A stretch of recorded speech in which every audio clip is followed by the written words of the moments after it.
Makamnya dibongkar, jenazahnya dibakar, abunya disebar. Alit Wiroaji. Untung Suropati dari budak menjadi petinggi, lahir 1660 di tanah Bali sebagai Alit Wiroaji, gugur 46 tahun kemudian sebagai Bupati Pasuruan. Ada yang mahfum, untung turunan bangsawan Badung, dititipkan ibunya ke nelayan saat berumur 7 tahun agar tak jadi korban perebutan kekuasaan. Ke Lombok hendak diungsikan, tapi malah terdampar di Makassar, terseret ombak perbudakan.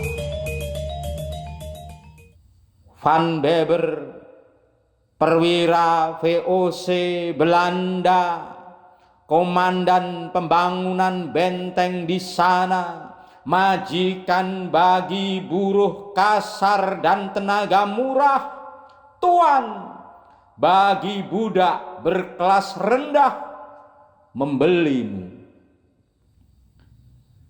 3 tahun berlalu, saat kembali ke Batavia, ia jual kamu kepada Van Moor, bule bermata biru yang karirnya melesat sejak memeliharamu.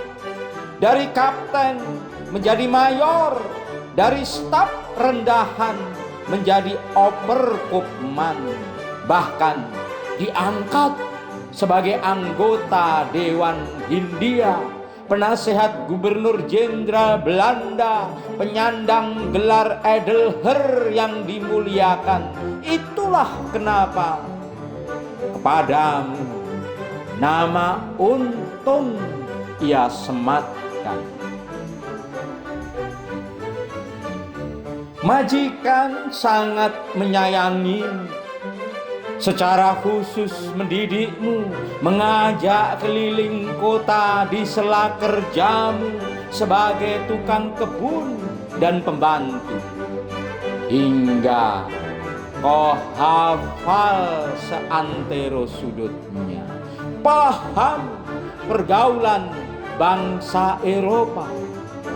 Kau pun bersahabat dengan Kiai Ebun, selain jatuh cinta kepada Susana, putri tunggal sang tuan yang ditinggal mati si mami. Saat usiamu 20, sembunyi-sembunyi ia kau kawini, sang kiai menjadi saksi. Kala tabir terbuka, orang tuanya murka, menjebloskanmu ke penjara, mengirim kekasihmu ke negeri moyangnya.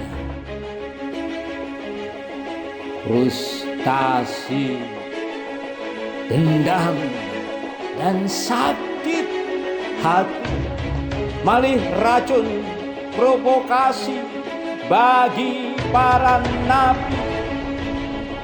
Kau galang tawanan menjelma perlawanan, lantas kabur sebagai buronan, menepuk dada selaku panglima berandalan, mengepal tangan kepada antek penjajahan.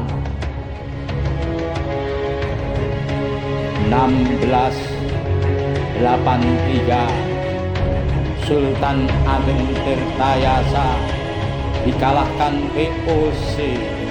Pangeran Purbaya lari ke Gunung Gede, tak akan menyerahkan diri kecuali kepada perwira pribumi.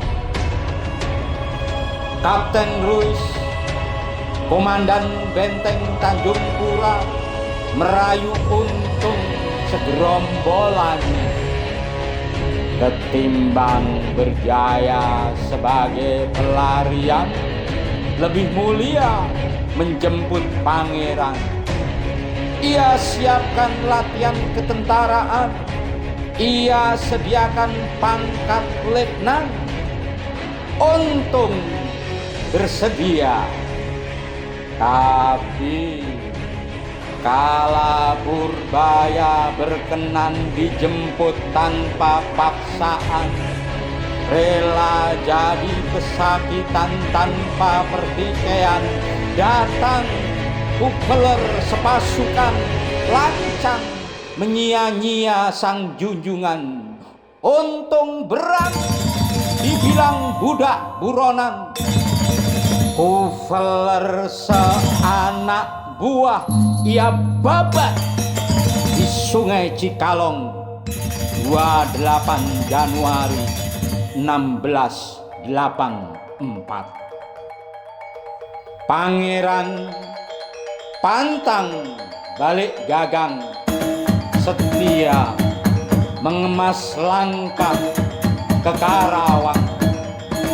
Sementara istrinya Gusik Kusuma meminta Untung mengantarnya ke Kartasura.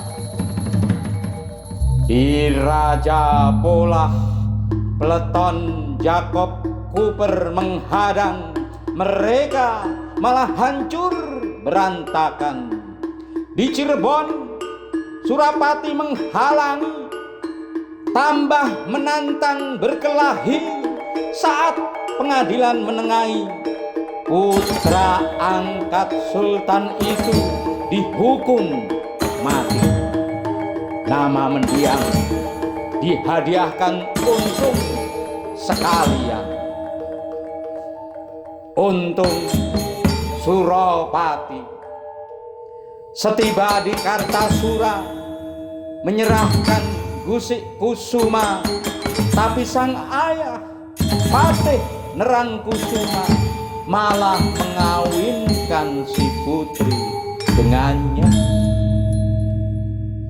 1686 Februari, Kapten Tak menghampiri, dikawal 200 serdadu hendak merangket si desersi. Di halaman keraton pertempuran terjadi. 79 kompeni mati, sisanya melarikan diri. Tak tumbang di tangan Suropati. Agar keberpihakannya tak terendus Belanda, Amangkurat II merestui Suropati dan Nerang Kusuma merebut Pasuruan, mendongkel Anggajaya.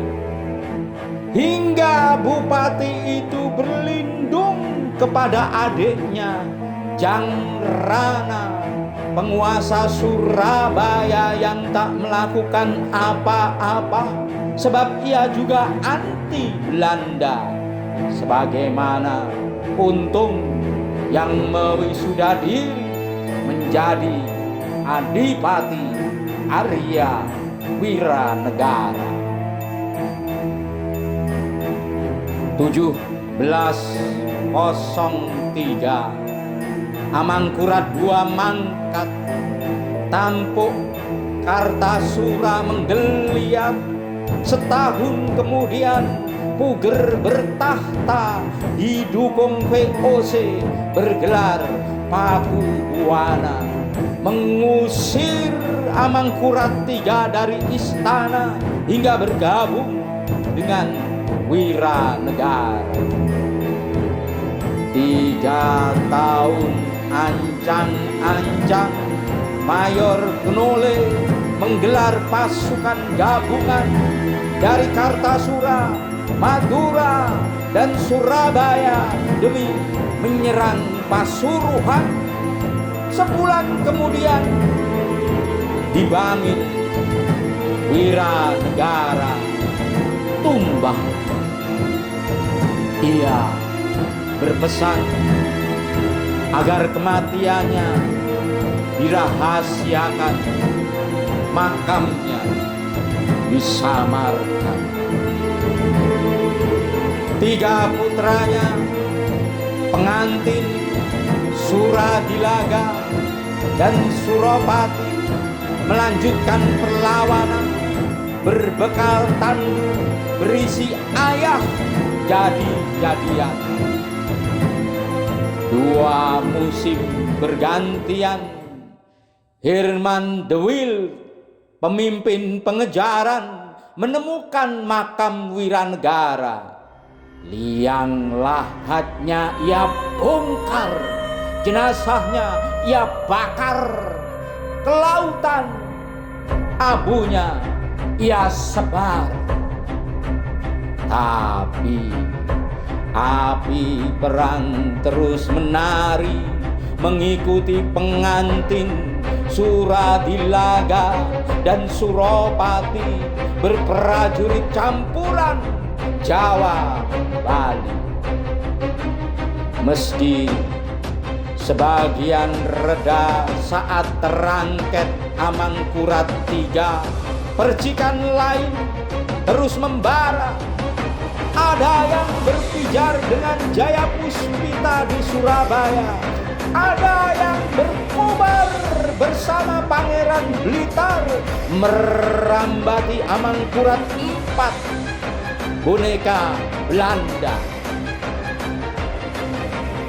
Gejolak pemberontakan baru dapat dipadamkan 2 minggu kemudian, kala para putra Wiranegara beserta sisa laskarnya dibuang ke Sri Lanka.